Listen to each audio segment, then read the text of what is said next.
In this edition, Ethiopia committed to protect human rights, says House Speaker.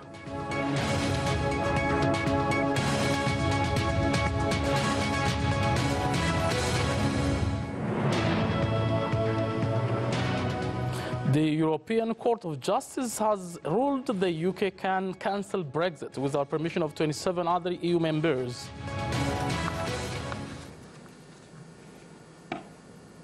Hello and welcome. This is OBN, Voice for the People. I'm Anwar Khalil with the news. A delegation led by Prime Minister of Ethiopia, Dr. Abiy Ahmed, has visited farm plots of model farmers in Ginir district of Bale Zone in Oromia State. Former Prime Minister of Britain, Tony Blair, was also part of the delegation to the zone. Fukadu Burhan with more. A delegation led by Prime Minister Dr. Abiy Ahmed has visited farmlands of model farmers of Ginir district of Bale Zone who have been growing wheat in cluster. The farmers have been earning 80 quintals per hectare using full agricultural technologies. They have explained their problems they are facing in their production. There is shortage of anti-weeds and fertilizers. If this is solved for us, we will increase our product and productivity more than this. We lack road access to transport our product to urban areas. We are facing this problem. Prime Minister Dr. Abiy Ahmed on the occasion said, Oromo has no enemy among itself. There are individuals and groups who are working to separate Oromo. He adds that the government is working day and night to change the nation and country. He also emphasized that if Bale is developed, it can even help the region and the country. What you should ask is why you are hungry. Come and take our wheat, because you are producing 80 quintals per hectare. We are importing wheat from different countries. Now, what you should ask is the government should buy our products rather than importing. So, a person who wants to benefit from you should turn his face towards you. Dr. Abiy underscored that Bale is known by its development and heroes, adding that it is crucial to work in unison to inherit a developed country for the next generation.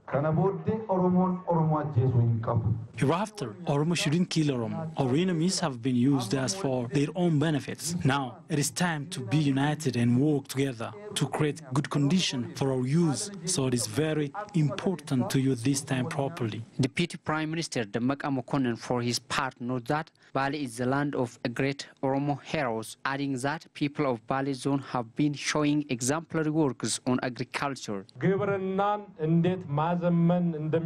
You have taught us how to modernize agriculture. We have seen this in Ginir practically. This can make Bale the center of agricultural industry. We are also ready to support you in all aspects. President of the Oromia Regional State, Lamma Magarsa, for his part, said good experiences gained from farmers of Ginir district should be expanded to the whole parts of the region. He also promised to solve infrastructure problems observed in the area. Bale hektara tokko irratti qamadii kuntaala 80 oomishee Oromiyaa miti biyya kanaaf qonnaan bulaa mataarra jiru isa jalqabaa yoo ta'u baay'ee nu boonsa dhugaa dubbachuudhaaf. We are proud of your work.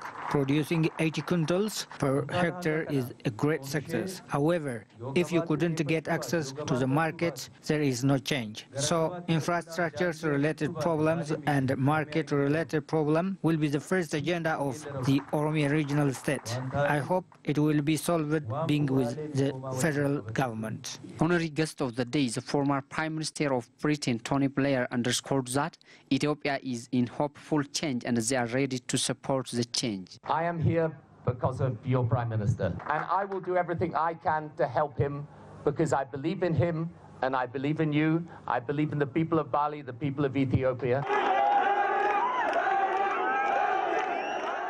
I am here because of your Prime Minister, Tony Blair said.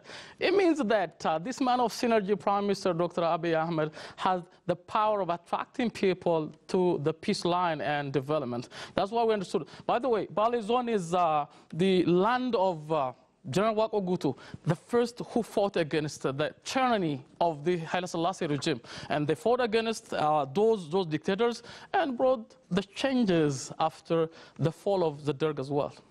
Thank you. Now to the other news item that we have. Speaker of the House of People's Representatives, Taggese Chafo, confirmed that Ethiopia is committed to respect and protect human rights. The 70th anniversary of Universal Declaration of Human Rights has been marked in Finnish City. Leta Teresa reports. The 17th anniversary of Universal Declaration of Human Rights has been marked in Finnish City at the United Nations Economic Commission for Africa's Conference Hall. On the event, Chief Commissioner of the Ethiopian Human Rights Commission, Dr. Adisu Gebreegzabir, noted that the Commission has been increasingly working on promotion and protection of human rights and fundamental freedoms. It said it has also been providing counseling services to regional and national government bodies pertaining to the issues of human rights and help the country discharge its international obligations. Dr. Adisu underscored that the reform in Ethiopia has brought hope for the people of the country, pointing out the availability of challenges. Ethiopia is entering a new social and political phase that has brought hope for the people of Ethiopia and the world over, and in which the agenda of human rights in general and of civil and political rights in particular are gaining all the more momentum. This, however, is not devoid of challenges, being at the crossroads, and much of there is a social wave toward full-fledged democracy. However, the commissioner stressed that the future of the country is rosy. Given the enthusiasm of the great masses for democracy, the coming together of all political parties for a democratic system, and the resultness of and measures being taken by the new political leadership for a full-fledged democracy, it can be said that the future for Ethiopia and its people is indeed rosy. Adding Ethiopia has been playing an active role in the world and the protection of human rights. Speaker of the House of People's Representatives, Taggese Chafo, in a speech on the anniversary said that Ethiopia is dedicated to protect and respect human rights as it was enshrined in the Universal Declaration of Human Rights and its constitution. Major national reforms are being undertaken since a few months, which is testimony to our renewed commitment to protect, respect, and fulfill human rights as enshrined in the UDHR and our own constitution. He reiterated that the country is undergoing comprehensive and fundamental reforms on legal frameworks, justice system, democratic institutions, and civil society, as well as terrorism law. The speaker underlined that various activities are underway to make the justice and democratic institutions truly stand for the rights and freedoms of citizens. Taggese unveiled that the government has released thousands of prisoners. He also said the government has been taking legal measures to make accountable the officials who violated the rights of people in custody using their official power. The speaker noted that the government of Ethiopia gives priority for the individuals and civil societies to operate in the country and make their voice to be heard in decision-making. Resident and humanitarian coordinator of the United Nations system in Ethiopia, Mr. Anias Chuma, while delivering the statement of the United Nations Secretary General Antonio Guterres on the occasion, stressed that human rights are under siege around the world. Thus, he called on everybody to stand for the human rights protection. Human rights are under siege around the world. Universal values are being eroded. The rule of law is being undermined. Now, more than ever, our shared duty is clear. Let us stand up for human rights for everyone, everywhere. Ms. Wani Wede Obahor, a regional representative of the Office of the United Nations High Commissioner on Human Rights East Africa Regional Office, for her part called upon everyone to play his level best in realizing the dream of Human Rights Declaration. Each of us needs to do our part to breathe life into the beautiful dream of the Universal Declaration. Many conventions on human rights were declared after the war, Second World War, after 1945, and it was, of course, in 1948 that it was done. The Women League of the Ethiopian People's Revolutionary Democratic Front announced that women are diligently working to ensure lasting peace in Ethiopia. Executive Committee of EPRDF's Women League has held its fourth regular conference and evaluated its work performance. Here is Oluma Baina for the story. Executive Committee of EPRDF Women's League has evaluated 2.5 years work performance of the League. Minister of Peace, who is also chairperson of EPRDF Women's League, Mufariat Kamil, said Women's League has been working to sustain peace and security in the country. She added that the League would strictly work on peacekeeping process as focus agenda. Security agenda is our special focus. Public mobilization on this issue was started last year. This would help us to build sustainable security structures as Women's League. We have also been striving to ensure sustainability of peace and security of our country, she said. Mufariat has also called upon the entire people of the country to play their level best in peacekeeping process and sustaining security of the country.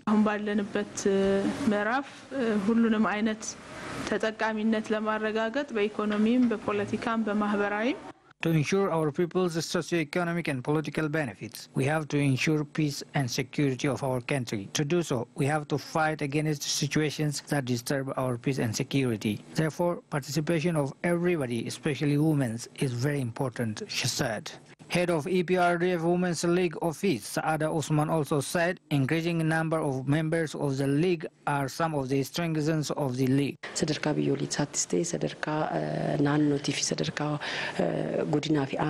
Starting from lower structures up to federal level, there are many women taken to leadership positions. So our league has been serving as a stock of leadership of women. Therefore, this is one of our strengths, she said.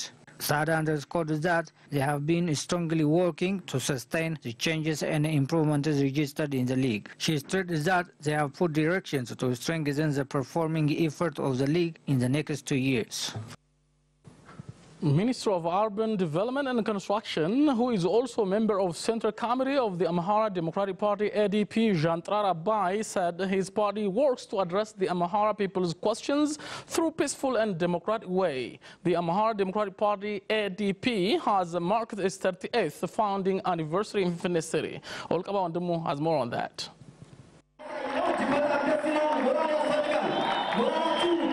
The Amhara Democratic Party committee members have celebrated its 38th founding anniversary along with Finnish City administration.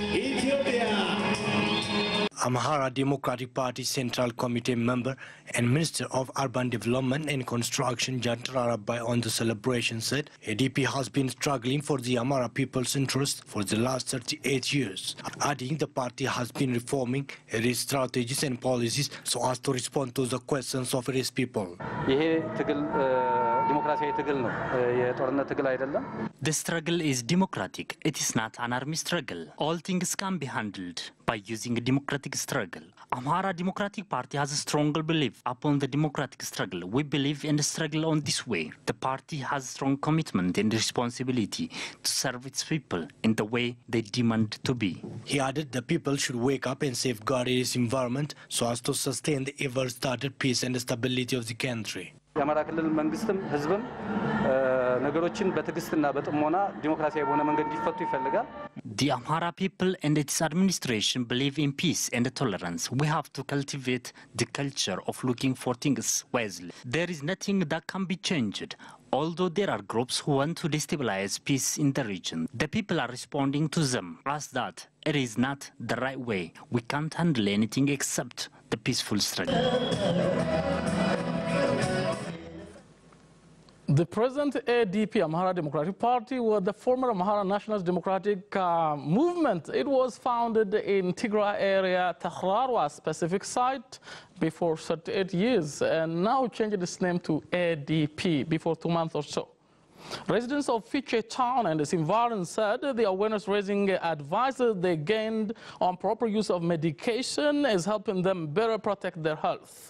North Shore Zone Health Officer is working to improve public awareness on advantages of taking medications as per the prescription of health professionals. Tamazga Mulatu has the details. Residents of Fiche town of North Shore Zone witnessed that they became benefited from taking medication following health professionals' prescription.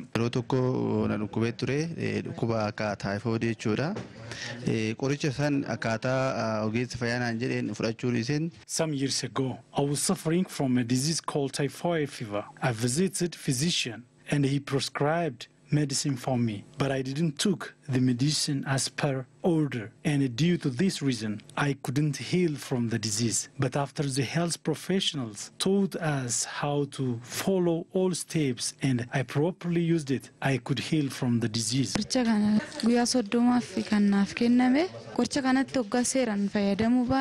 This medicine has been ordered for me to take it for 30 days. If I quit it, it may affect me, so I should take it according to the prescription of the physicians.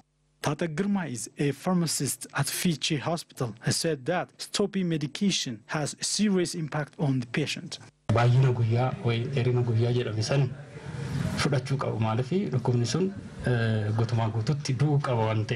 The patients should take medicine as per the prescription, otherwise they cannot cure, and even the disease might adopt the medicine. Pharmacy expert at North Shore Zone Health Office, Grumder, just said that his office has been working on public awareness creation on medication. Hospitaalota fi buufataalee fayyaa akka godinaatti qabnu keessatti ogeessonni keenya hubannoo qabsiisoo wajjin wal qabatee hojiiwwan hojjetamantu jira.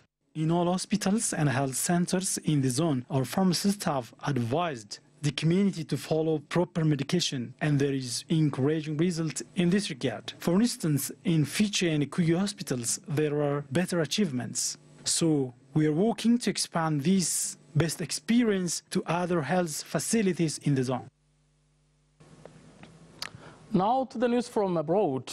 The European Court of Justice, ECJ, Justice has ruled the UK can cancel Brexit without the permission of the other 27 European Union members. The ECJ judges ruled that this could be done without altering the terms of Britain's membership. A group of anti-Brexit politicians argued the UK should be able to unilaterally halt Brexit, but they were opposed by the government and the European Union. The decision comes a day before MPs are due to vote on Theresa May's deal for leaving the EU. MPs are already widely expected to reject the proposals during the vote in the House of Commons on Tuesday night, the BBC reported.